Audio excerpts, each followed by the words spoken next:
Hello, welcome back to another Team News live stream on Fantasy Football Scout, going through all the latest lineup and injury news. And as ever, I'm joined by the lineup guru, Neale. How are you doing? Please don't call me that. It raises the bar quite high. I call myself a press conference compiler. I just listen to what the managers say. But yeah, I'm all right. It's very busy today. We've had because of the way the press conferences are falling because of the AFL Cup and the Europa League being played on Thursday nights at the moment. Then some managers want to hear from at all. Some are embargoed for the weekend, and obviously teams are playing on Monday as well. 2 matches every Monday at the moment. So it's a bit all over the shop, but I think we've heard from pretty much everyone, whether it be immediately after the Carabao Cup or this afternoon in press conferences. Yeah, I think I've got most teams lined up, so I think we have at least got something from most teams. We'll start with the biggest one, which I think is Man City.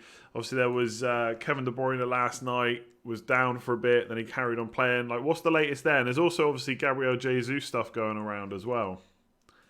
Yeah, so we're recording this. If you're listening in on a podcast or watching the video later on today, Friday afternoon at 2:30 p.m. British time. And at the moment, we're hearing rumours, and that's all that they are at the moment, of Jesus picking up an injury and possibly being out for a week or two. Now, I should state that at the time of recording, there's been nothing reported in the press. We always go off the local newspapers like the MAN or anything in the Nationals. But it has been picked up by, I think, was it City Extra, who are normally fairly on the ball with these sort of things. So obviously, just keep an eye on that for the rest of today. We'll do likewise and see if anything develops. They're already without Aguero for, I think, probably at least a month. I think he was hoping to be back after the October international break, but I think Guardiola was thinking it might be longer than that. And of course, on top of that, as you'll have seen last night on Thursday, De Bruyne, this is what we didn't want. We were probably the best situation for both De Bruyne and Sterling came before the start of the match, because we thought, right, they're fit enough for the bench, so there's not any underlying problems, but hopefully City will breeze past Bournemouth and they won't actually make it on the pitch. Unfortunately, both players were brought on, and De Bruyne went down very late in the game. He was caught by Lewis Cook on the side of his head. Looked out of it for a bit. I think he was assessed and he was let back on the field of play. Now, as we've seen in the past, just because you're let back on the pitch doesn't mean that you haven't suffered a concussion. I mean, symptoms can develop later on. But afterwards, Guardiola was interviewed in his press conference and he said he had a little bit of distortion. And I don't know what that means. Distortion. I don't know if he meant he was a little bit sort of, his head was a bit cloudy or what. But in general, feels good. So obviously that press conference is taking place about an hour after the full-time whistle. And I doubt whether a comprehensive medical check's been done on him at that point. Unfortunately for us, we won't hear from Pep again. There are some embargoed quotes from that press conference, but that won't come out till Saturday night, 10:30 p.m., which is after the deadline. It wouldn't have mattered anyway for De Bruyne because he wouldn't be able to give us any more, I don't think. He might have had something to say about Jesus, but we don't know that. About all those players I've just mentioned. There are other problems as well beyond that. They've got a cluster of players, probably not like big fantasy assets, but ones who are expected to not feature before the international break. Cancelo's one of them, Zinchenko as well, and Bernardo. Gundogan still out with coronavirus. And who else? Laporte isn't expected to feature either this weekend. So they're really down to almost the bare bones, really. I think Pep was saying that he had 13 fit senior options available to him. I think you were all trying to add up last night to see. Yeah, whether Jesus was one of them. Yeah, well, this is it, because I think the squad list, it looked like there was about 14 fit players or 15. So whether he's sort of subtly acknowledging that or not, we don't know. But Garcia's back anyway. He featured in midweek in the AFL Cup, so he's one body back at least. But yeah, a lot of uncertainty elsewhere. So keep your eyes peeled everywhere. Twitter, newspapers, Fantasy Football Scout in the next 24 hours before the deadline. And we'll see if we can dig up anything else. Yeah, obviously we're not trying to scaremonger here. Like Karam, who was on the Scoutcast, who's a Man City fan, he put a list of 13 players that have played and or are back, like you said, Garcia. and there's enough there where Jesus doesn't necessarily fit on the list. But as you said, we just don't know. One thing this shows you, though, is early transfers can be an absolute nightmare. I mean, I bought Kevin De Bruyne in on Monday, and look at it now. Like, he might even miss the game. Someone's asking in the chat what distortion means. I mean, in terms of a person having distortion, we just don't know. It could be, it could just be a language barrier thing or something, or maybe he felt a bit hazy afterwards. But it would just be speculation from our part, so we just don't know. But it feels like one of those where he's either going to miss out completely or just play. So I don't think, as long as you've got your bench in order, a bit annoying if you've already bought him in like us, but it is what it is, I suppose. It's the risk of going early. Let's go to Chelsea next, who have also got, or have had a bunch of injury concerns. Are Ziyech and Pulisic ever going to grace the football field this season, do you think?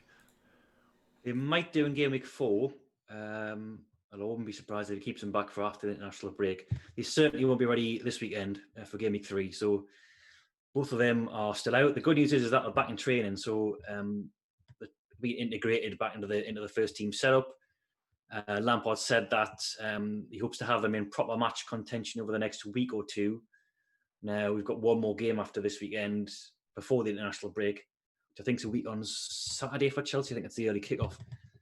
So potentially they could feature in game week 4, but definitely not for game week 3. But the good news is that they are now in training, and as we've seen already, Chilwell and Thiago as well, they featured in the EFL Cup in midweek, so they're both in contention this weekend as well. Not so their new goalkeeper, Edouard Mendy, who many are hoping can make Chelsea defenders a bit more viable in FPL again, given that they've had Kepa behind them for the last couple of years. He is not going to start tomorrow. He's just flew in yesterday, according to Lampard, so he says it's too tight a turnaround for him to start. I wonder if he means he's going to be on the bench, but Kepa's got a stay of execution, or maybe he hasn't. Maybe he's talking about Caballero starting. But it won't be Mendy between the posts tomorrow. Probably more from game week 4 onwards, I would think. Yeah, a bit of a frustration for people on Wildcard, because I've seen them thinking about putting him in at 5 million. And if you do it this week, you've got to have unless you want to play without a goalkeeper, you've got to have another 4.5.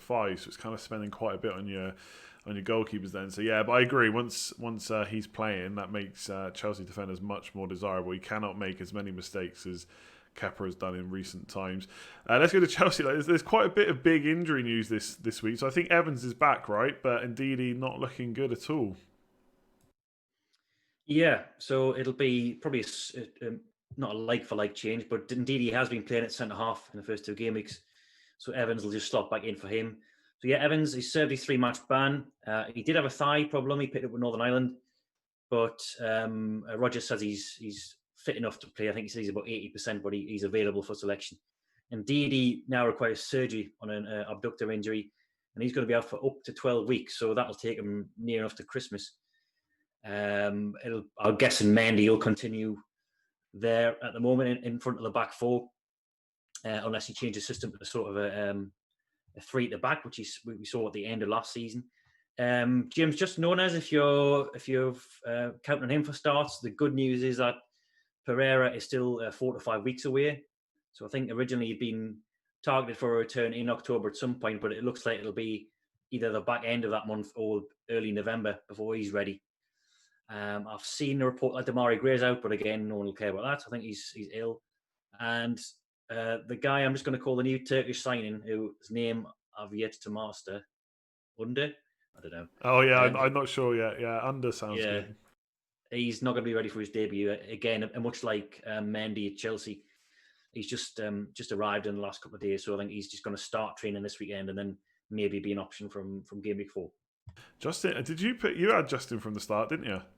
In your team? I did, yeah. Yeah, looking like a great pick now, especially with the attacking returns every single week. So maybe another one against Man City. But yeah, that's looking good if it's another 4 to 5 weeks out for his price, especially off the back of a couple of price rises as well. So really great pick for anyone that went for him. Talking about great picks, so someone I sold for a hit last week because I thought he's not going to be playing anymore, Vinagre, and now it looks like there's a chance he starts this week, right, for Wolves? Yeah, it looks that way. We don't really hear much from Santo in his press conferences. He's not the loquacious type, but he did say that Wolves have got some knocks. Didn't name names at first, but then I've I've seen a report from Nathan Judah at the local Express and Star, and he says that Marcel hasn't trained. He's got a calf problem, and he isn't expected to be involved against West Ham. I'm not quite sure the severity of it, so it might just be a short-term thing for Vinagre, but he looks good for a starting game week 3 anyway, away at West Ham, unless Santo really hates him and decides to play someone else completely. Play Semedo left wing back and Traore. Yeah, you never know. Yeah, he's obviously brought in Marcel because he doesn't see Vinagre as perhaps a reliable week in, week out starter. But I think this weekend, surely to God, he's going to start against West Ham. Yeah, a lot of Wolves fans say he didn't do very well last week, but it was against Man City. So I think you can kind of give people a bit of a benefit of the doubt when they play. When they play Man City. So I think if you held on to him, fair play to you. Didn't send him for a hit like I did. Let's go on to Man United next. I don't think there's anything big there, right? No, nothing really. Jones and Tuanzebe are the only two absentees. Solskjaer was just discussing the fact that they're getting fitter progressively because obviously they had a delayed start of the season. Their pre-season was really disrupted by one thing or the other. And as we saw last weekend against Palace, they looked well off the pace. But he says they're getting there. Obviously, they played in the EFL Cup in midweek. But it was just the usual stuff about whether Van der Beek can play in a 3 with Pogba and Fernandes. He was asked this last week, and he just rehashed the same answers. There was talk of Eric Bailly as well. I think there was more of a slip of a tongue from Solskjaer when he says that Eric and Harry had a great partnership last season. I think he was talking about Lindelof and Maguire. But he did speak in glowing terms of Bailly. And I think, having seen Lindelof's performance last week, I think there's a lot crying out for Bailly to start along Maguire. And it might happen. I think it did in the EFL Cup, did it, in midweek? So yeah. It's a possibility it could happen. But Lindelof and Maguire were the partnership last year. And Solskjaer did say that they were solid for a big chunk of that, especially towards the end of the season. So remains to be seen whether he's seen enough from Bailly to throw him straight in the Premier League. Yeah, I doubt there's too many, without going to check, too many Lindelof owners. I feel like Bailly is probably the better option for how the kind of defender we need to play. And I've got a soft spot for him, even though I still don't know if he's actually any good. But he's so quick. He's the kind of person you need next to Maguire. So and the whole Van der Beek, Pogba, I just don't see it. Not in that 4-2-3-1. I just think it's way too open. But again, we'll have to wait and see. I just saw, I am kind of, obviously we don't like take loads of questions from the chat, but I am keeping an eye on it. I saw someone ask what embargo quotes are. Basically, it's just a quote that's done in the press conferences that people aren't allowed to talk about. Like embargo just means that you can't talk about it until a certain time. For whatever reason that might be. Like you get it in the games industry a lot. You can't talk about an unreleased game until X time, and it's the same for Pep's quote. So the press will be allowed to release it, but not for now, which is unfortunate for us, but life sucks sometimes, so we'll just move on with it. Liverpool next. Any big concerns there? Yep. So Gomez is due back in training today, according to Klopp. He says he hasn't heard otherwise, and he's expecting him back. Henderson is out, so there was a thought that he might be back for the Arsenal game on Monday, but he's definitely going to miss it, according to Klopp, along with Matip as well, and I think that's it actually. Oh, Oxlade-Chamberlain, who was a sort of a longer term one. Henderson out, so it could be Thiago coming in for his debut. I've seen a lot of people suggesting that it should be the second half team that finished against Chelsea. So Fabinho playing at centre half, perhaps, even though Gomez is back in training. And then Thiago coming in for his first start alongside Keita and Wijnaldum in midfield. So we saw a lot of the big guns rested last night in the Carabao Cup. So they'll, providing there's not any setbacks between now and Monday, they should all come back in for starts, the back 4 and the front 3. Yeah, I'm kind of excited to see Thiago from the start. Obviously, he came on against Chelsea, but a bit of a weird situation with the 10 men. So it'd be good to see him from the start in a full game. Let's go on to Spurs then. 2 new signings this week, finally confirmed. Any chance of them starting this week, do you think? No, it doesn't look like it. Bale, I think, is behind. Reguilon? Is that his name? I think it's Reguilon, but I could be, but then I don't know. I think I might have that wrong. I said Reguilon before, and I got told off for that. So Reguilon, and the I is silent. I don't know. I'll figure it out. We'll figure it out for next week. I used to get annoyed by pundits on Match of the Day and not bothering to take the time to learn how to pronounce the players they're talking about. And here's me now in my day job, not knowing how to pronounce new signings. So, yeah, I think he's further forward than Bale, but it doesn't seem like he's going to be involved this weekend. Now, this was one of the press conferences which were held immediately after a Thursday night game. So in Spurs' case, it was the Europa League. And we won't hear anything more apart from embargo quotes coming out from Mourinho before they take on Newcastle on Sunday. But I think it looks like Davies is going to have one more game at least at left back, and then Bale possibly a little bit further behind him. But yeah, I think in terms of injuries, I think they've just got Tanganga, who I know about in terms of confirmed absentees at the moment. Whereas I think with the other two, it's just more match fitness. Yeah, I think Davis is gone as soon as this new guy is fit. I just don't see how he stays in that team. I think he's done all right under Mourinho. I know Mourinho likes him, but Reguilon is just, that's what I'm going with, by the way. Just a bit of a different player. I think, yeah, he'll just definitely come in. But I know Az is very keen on having to start Ben Davies this week, so it looks pretty good. Let's go on to Newcastle with the most popular midfielder in FPL, at least pre-season, not now. What's it looking like for St. Maximin? I know a lot of people have already moved him on, but there's still some holders like me looking for news. Yeah, I flogged him already this week. I've had enough. I wasn't even sure I was. It was one of those where, you know, that you stress at the start of the season. Don't just bring in players you're not convinced about, just because everyone else is doing it. And so Maximum was always one of those. You know, I'm a Newcastle fan, and I absolutely love him. He's one of my favourite players. But often the showy performances don't translate into attacking returns. And on top of that, he looks like he might not even be fit this weekend. So he's got a chance. He's not ruled out by any stretch. But him and Jamal Lewis, who it's Newcastle's left flank, so that, I don't know if that's good news or bad news for Doherty, because as we saw last weekend, St. Maximum's can be a bit of a defensive liability. He gave away the penalty for Mopai. So yeah, so Jamal Lewis, I think, looks like the more serious one. He's got an eye problem from that kick in the head from Basuma. St. Maximum's twisted his ankle slightly. They're both going to be assessed. Bruce is rating them as doubts at this point, so as I say, not completely ruled out, but enough to warrant a late fitness test. Kieran Clark's the latest addition to that injury list. He was substituted in midweek in the EFL Cup, so he won't make it, but he was just a backup centre half anyway. Apart from that, I just think it's the same old. You know, the long-term ones are still out. And there was a comment from Bruce on Fraser as well, saying we're still having to be careful about him because he hadn't played for a long, long time. Obviously, with him being ostracised at Bournemouth by himself, obviously he took it upon himself to not play for them, and he's been handled carefully in terms of minutes, but they might not have an option to play him this weekend if St. Maximum's out, which could be the case. Yeah, it'd be interesting to see him in that team. I think he'd do pretty well, but until we see it in the Premier League, we're not going to no, apparently Reguilon is correct, so we'll go by the chat and hope it is. I don't know, hopefully there's no other. I mean, we've got to come on to Everton's left back in a minute. I'm still not sure I've got that nailed, and he's been playing for the last 2 seasons. So we'll do that in a second. Let's take a look at Crystal Palace. Oh, by the way, actually, sorry, really quickly, you said you've already taken St. Maximin out. Have you happened to do Aubameyang, St. Maximin to De Bruyne and Podence? Yeah, okay. Very tempted. Just like I'm regretting it very much now on both cases because I normally never ever do this. I'm always much like Tom Freeman, like he's discussed before. I like to have every bit of information available to me, and I always do my transfers on a Friday.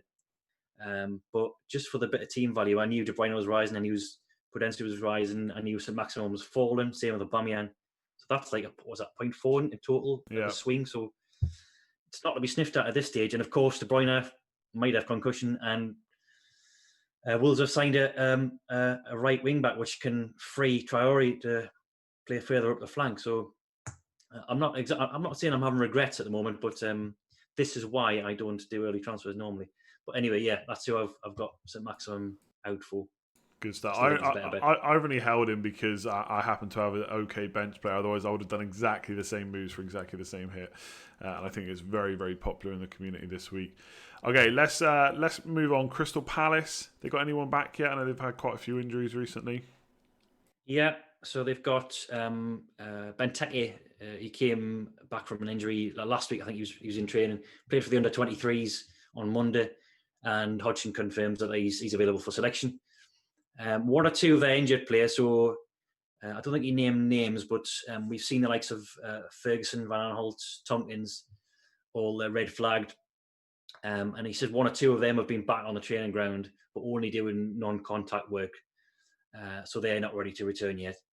And I think apart from that, that might be it. So yeah, Hodgson was asked about Tyreek Mitchell, who will be a lot many people's 4 million defender. He was singing his praises, basically saying that he's took his chance really well, and he's been a big plus for them. So long as Van Aanholt's out, which might be for a little while, then he looks like he's continuing at left back, because I know Riedewald can play there, but I think he's sort of grasped the opportunity now, and he looked very good against Man United, I thought. So I'm hoping he plays this weekend, because I'll need him if the likes of De Bruyne isn't fit against Everton. Yeah, he's definitely done enough to hold his place. He'd have to do a few mistakes over a few games, I think, to lose it at this point. So yeah, looking really good pick instead of the Ferguson, and who knows when he'll actually be back on the pitch. Let's go to Everton, because I feel like an injury was almost made up with Calvert-Lewin during midweek, because he came off after 45, even though nothing was mentioned about that other than the fact it was just a cup game. So I'm right in saying there's no injuries to Calvert-Lewin, right? Because I've seen a few people talking about it. No, I think there was even talk of an injury last weekend as well, when he I think was he pictured after the game with ice on his hamstring. Ice pack on his hamstring, yeah, and then he obviously came off for midweek in the AFL Cup. But no, Ancelotti's effectively, I think he's given him a clean bill of health this afternoon. So he said that it's just Branthwaite and Holgate, or his two absentees. They're medium term absentees. They're going to be out until after the October international break. And apart from that, I think he says everyone's fine. So Delph isn't going to feature this weekend. He's just back. He'll do more training and then play in the Carabao Cup next week. Cool. I just seen who we got left on the list here. Brighton. I don't think it was. Oh, Lamptey, of course. Actually, he went off it, didn't he, before the 60th minute last week? Yeah, that would have been annoying if you owned him, but he's a great pick, I think, long term.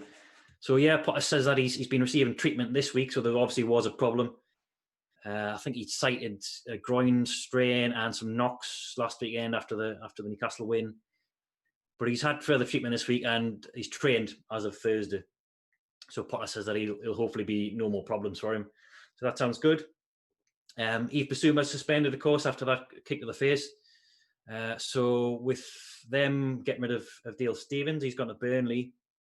I would say that's positive news if you own Man United assets, because Bissouma's been, goes as far as a revelation, but he's been their best midfielder, I think, for a good part of 3 or 4 months. Obviously, extended back to the restart in June. So yeah, it could be Davy Propper coming in, who hasn't exactly been match fit. Could be a young guy, I think, Malumbi, who's an Ireland international. Jason Malumbi, possibly coming in for him. But in terms of injuries, I think it's just the ones we knew about. Walton, who's the former goalkeeper, he's out. McAllister, I think, picked up a groin problem in midweek, but again, small fry in terms of FPL ownership. So the main headline is Lamptey sounds like he's fine. Good stuff. Yeah, very annoying last week, but he looks a great threat going forward. So I think anyone that's got him should still be relatively happy, if not a little bit annoyed about last week. And one thing on Bissouma, what a great kick that was. I know he shouldn't be doing it, but like if he needs a career in martial arts afterwards, I mean, to get your foot round like that, it's like a roundhouse kick. So not impressive, obviously, for the guy whose face he kicked. I can't remember who it was, but yeah. Yeah, Lewis, who's got an eye problem now. Oh, okay, then I take that all back. That's bad. But I just thought he could almost go and do martial arts now. It was that good of a kick. Let's go on to Southampton. What I need from you is a guarantee that Adams is finally going to score this week. Surely it's going to happen, right? Well, I wonder if he'll even start. I mean, come on, don't say that to me. Hasn't got loads of options to change around. Redmond's still out, by the way. He's got an ankle problem. But I think apart from that, they're all fully fit. So yeah, they've had a pretty terrible start. Adams has gone close a few times, as you said. Ings scored a brace last weekend. So I think the problems are more at the back than up top.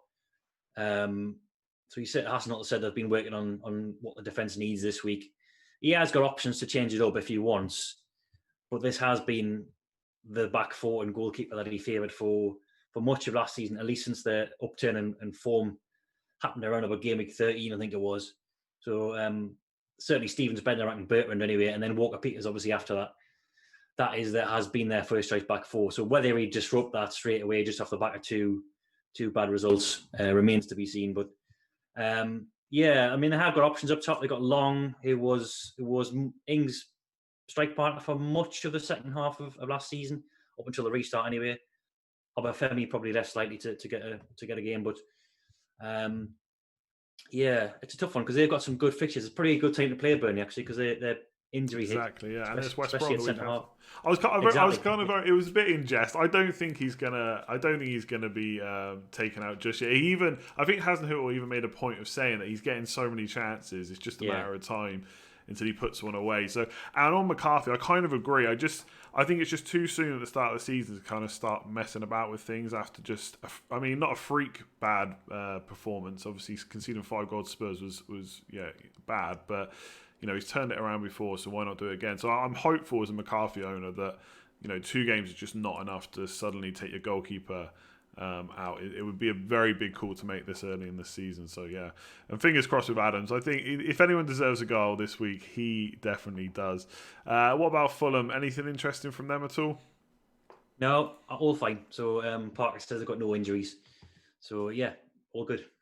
I don't think we got many left. Do you want to just rattle through any more that you got listed there? Leeds and Burnley, I think, the next 2. Yeah, Arsenal as well. I think Arsenal's had a press conference. There wasn't much in the way of team news, but that never happens anyway. Arteta tends to talk about the upcoming game after Arsenal have delivered a medical bulletin. Now they haven't actually done that today, so they might do that later on. I know they're playing on Monday, so the likelihood is that will come later on today or maybe tomorrow.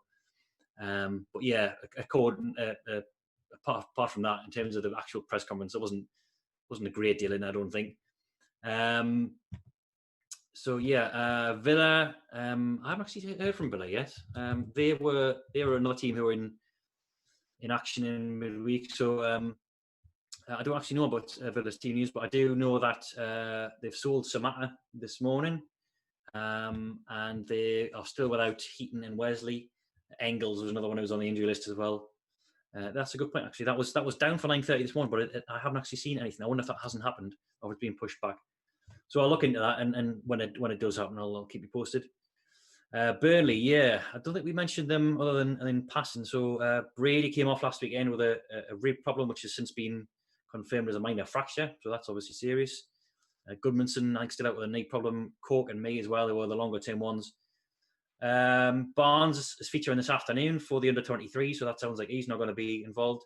Rodriguez, another addition to the injury list. He came off with I think it was an ankle problem in midweek. And Dice says he'll be amazed if he is involved. So that sounds like Vidra is going to be up top with Chris Wood. Tarkowski, who's, I guess, would fill you a lot more confidence if you were a Taylor owner or a Pope owner, if he was playing because of what he brings to that team. He could return. He's got an inflamed toe, which is still settling down, according to Dyche. So he has a chance, but he said this last week. And I know the rumour mongers will say it as a shorthand for, he wants to move away or whatever. But yeah, generally in the past, Dyche has erred on the side of caution with 50-50 calls, as I mentioned last week. Thought he might rush Tarkowski back, but yeah, I think it's still inflamed at the time of writing, so I think 50-50 is about right. So yeah, could be Peters out of position on the right in place of Brady, or if Stevens is ready for a start and Dyche said he's in contention for the squad at least, then we could see Brownhill move across to the right flank and then Stevens coming alongside Westwood. So if you're counting on Peters as an out of position right winger, then don't, because for now, I think there's too much uncertainty, and I think he's basically brought in Stevens so that Brownhill can move wide right, a bit like Hendrick did when he was at the club, whenever Goodmanson and Brady aren't available, which is often because they always seem to be injured. And on top of that, I've seen reports that Harry Wilson might be on his way as well to Burnley. So I think that's a short-lived dream that Peters was going to be in an out of position right winger like he was at the back end of last season. Cool stuff. I think, did we go through Sheffield United? I think that's what yeah. I was rattling about Burnley and realised I was halfway No, I through think that might be the last one. Them and West Brom, I think, might be the last ones. You might be right. Leeds. I don't know if we mentioned Leeds. Oh yeah, of course. How can I forget Pablo them? Hernandez. Yeah, he's out for 2 weeks, so that'll take him into the international break. So he'll miss game week 3 and 4. So it could be one of Rodrigo or Roberts coming in. I know they've got a new centre half as well, Llorente. I think Bielsa said he's match fit. Might just be substituted first if he's going to stick with 2 centre halves who started last week. Yeah, we covered Newcastle, didn't we? Yeah, Sheffield United, yes. Nothing to report really. Musair was out. We knew about. He was already injured, still out. Other than that, no other injuries. But they do have Egan out suspended, so he'll miss the Leeds game, and it'll be one of Ampadu or Jagielka coming in, going to Wilder. He says they're both in contention. He floated the idea of possibly changing formation. He says that was a possibility as well, rather than bringing one of those 2 backup centre halves in. But we haven't often seen that. He's mentioned this before last season. He changes to a 4 when they're racing games. And I know he did last week against Villa when they went down to 10 men, but that was just sort of horses for courses. And I think I'd be surprised if he went with a back 4 from the off at Leeds. So yeah, I think it'll be Ampadu or Jagielka coming in. West Brom, I think might be West Ham are the 2 remaining. West Brom, we're struggling to get hold of Bilic press conferences at the moment, but we do know that Gallagher can't play against his parent club. Kieran Gibbs is suspended, so he was sent off last weekend against Everton. I think Grzycki, Robson Kanu and Hegazi, all of whom will start the season as backups, are all injury doubts. So yeah, we could see possibly Connor Townsend coming in for Gibbs, or even Ivanovic starting. I thought Bilic said yesterday that he was ready. He played in the Carabao Cup and he could come in. So a return of an old cult favourite, Branislav Ivanovic. I think he's about 36 now, so he's probably not going to offer the same dynamism as he did when he was at Chelsea. West Ham, I think the one remaining team we haven't covered. Mark Noble is fine. He's trained and I think he's over the toe injury. So I don't think they've got any injuries. However, they do have COVID-related absentees. Josh Cullen, who was sort of like an up-and-coming back-end midfielder, and Issa Diop, who's a regular centre-half. They're both out. They're both self-isolating, along with David Moyes, because of a positive coronavirus test. So, yeah, it was Alan Irvine who took the press conference today. But, yeah, apart from those COVID cases, they're all fully fit, according to Alan Irvine, which I think brings us up to date. Yeah, I think getting Ivanovic and Bale back into FPL is like trying to bring back the glory days. If I had to put my money on which one might... Next. Yeah, if I had to put my money on which one would deliver the goods, it's probably not Ivanovic, but we'll see how it goes. Lots of people asking in the chat still about De Bruyne and Jesus. We actually started off with Man City, so you can go back and listen to that. I did have one quick question for you though. If Jesus is out, when you see people obviously talk about Sterling playing false 9, whoever it may be, it could be Foden or whatever. Do you kind of like midfielders going into those kind of positions like Sterling? Would that make him more enticing to you, or do you think he's just better to play where he always does the business anyway? It's tough because we haven't got a lot to go off with Sterling playing centrally. I know there was like a big debate last season about Richarlison, for example. Was it 2 seasons ago? Is he better on the left or is he better as a striker? Now I think we've seen maybe this season that he's getting a lot more chances playing off that left and then cutting in and shooting. Still hasn't scored mine. But yeah, the likes of Aubameyang, there's obviously that debate why you rather see them out wide or centrally. I think maybe in his case, people would prefer to see him in the box a bit more. But obviously Salah, a multiple Golden Boot winner, 2-time Golden Boot winner, and Mane as well. They both play off the wide. So it's hard to say. Really, it depends on the tactics. Depends on the setup. Depends who's playing off Sterling. We saw exactly. a 4-2-3-1 with De Bruyne getting on in advance of Jesus at times against Wolves. So yeah, I wouldn't like to say, but I mean, the good thing is if they are injury hit, you would think Sterling's going to start pretty much every match at the moment. If they haven't got any other option, if Bernardo's out as well, and Gundogan and people like that, then at least it'll assuage fears that you might get rotated. I know that is always a risk at some point in the season, but at the moment, while there are injuries, then Sterling's looking like an increasingly good pick. And I kind of wish I'd waited a bit longer. Even though I would have lost out on price drops and things, it just goes to show that a lot can happen, especially when there's maybe games on if you're making early transfers. Yeah, I don't know if on the pitch it necessarily makes Sterling a much better option. I still think he's as good an option anyway, but I do wonder if the knock-on could be good. Like if he plays false nine, then there's two wing spots for Mahrez, Foden. Maybe Foden actually gets way more minutes early on than we maybe first imagined. So someone like him, I think, would really come up the rankings in terms of players I want to get. But yeah, okay, cool. That's all the team news. If you want to keep up to date, follow us on Twitter, FF Scout. If there's any more team news or anything or injury news that comes up, obviously if the Jesus thing is confirmed or whatever it might be, we'll have it on there. Neale will have his team news article out later on the website as well. Hit that like button if you haven't already and subscribe if you're new around here. We've hit 50k now, so thanks for that. But we want to keep on going for more and more. Neale, just say thanks for all that excellent info. Yeah, thanks for having me, Andy. Yeah, as I say, just keep tabs on the site because we'll have anything new that pops up. Hopefully something concrete on Jesus before the deadline. Yeah, before 10:59 tomorrow. Thanks everyone for watching. We'll be back same time next week. Good luck this week and we'll see you soon.